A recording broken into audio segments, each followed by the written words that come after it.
ஏன்னா துரோகம் இல்ல நம்மள கட்சியில சேர்த்துக்க மாட்டாங்கிற கோவம் இருக்கக்கூடிய எடப்பாடி பழனிசாமி அவர்களை வீழ்த்தணும்னா இந்த பக்கத்துல கூட நம்ம சப்போர்ட் பண்ணலாங்கிற இடம்லாம் அவர் எடுக்கிறதுக்கு வாய்ப்புகள் இருக்குல்ல.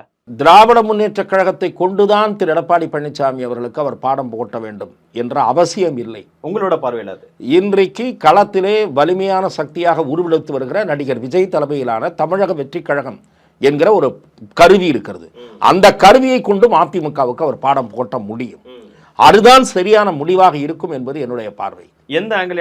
அது ஓ பன்னீர்செல்வம் அவர்களோடு இணைந்து பயணிக்கிற பலருடைய பார்வையும் அதுதான்.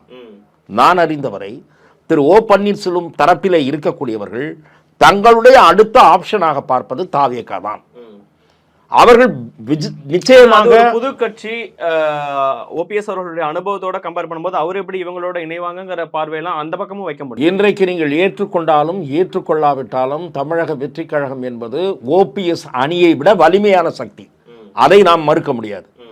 திரு ஓபிஎஸ் அணி என்பது அவர் ஒருவர் மட்டுமே போட்டியிட்டு டெபாசிட்டை தக்க வைத்துக் கொண்டு வலிமையான வேட்பாளராக தன்னை வெளிப்படுத்தி வெற்றி பெறாவிட்டாலும் அதிமுகவை தோல்வி செய்தவர் என்பதுதான். பல இடங்களில் போட்டியிட்டு 4% 5% வாக்கு வாங்கிய அணி அல்ல.